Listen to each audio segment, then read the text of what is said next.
राहुल ज्योति का नानी का घर।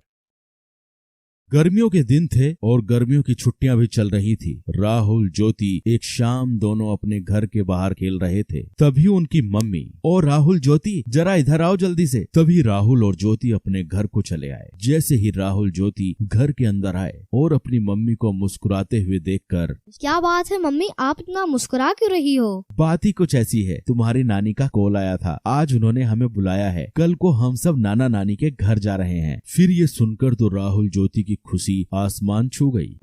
चलो पैकिंग शुरू कर देते हैं, नाना नानी के गांव चलते हैं और एंजॉय करते हैं।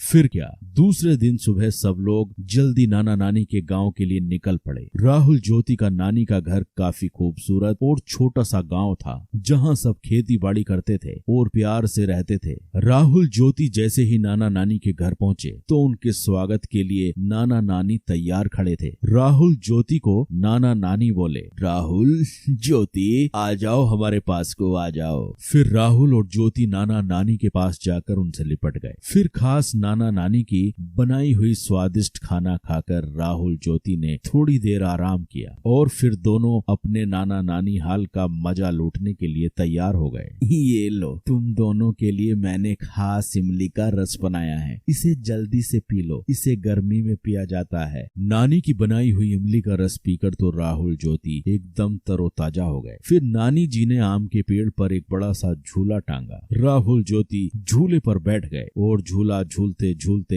हवा में बातें करने लग गए और फिर नाना जी के साथ घूमने चले गए। और फिर रात हो गई। फिर राहुल ज्योति नानी जी के साथ रात के खाने के लिए फिर घूमकर घर लौट आए।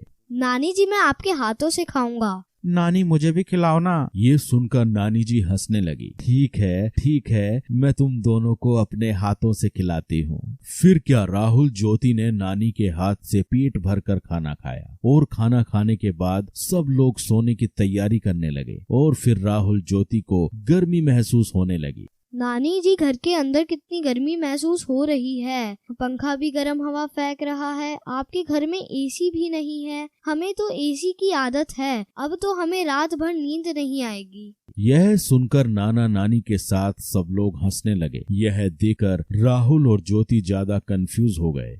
आप सब हंस क्यों रहे हो? हमने कुछ गलत कह दिया क्या? ना बेटा ना, तुमने कुछ गलत नहीं कहा। छोटा सा तो हमारा गांव है, हमारे पास एसी कैसे होगा बेटा, लेकिन हमारे पास एक ऐसा एसी जरूर है जो तुम्हारे शहर में नहीं होगा। नानी जी ने फिर जाकर छत पर गद्दे बिछाए और सोने लगे। नानी, हम भी आपके पास सोएंगे। हाँ, तुम दोनों मेरे पास सो जाओ, आओ सो जाओ। फिर क्या, खुले आसमान के नीचे थोड़ी हवा में राहुल और ज्योति आराम से नानी के पास सो गए और नानी से कहानियां सुनते सुनते दोनों को प्यारी नींद आ गई। तो बच्चों, आपने इस वीडियो में देखा राहुल ज्योति का नानी का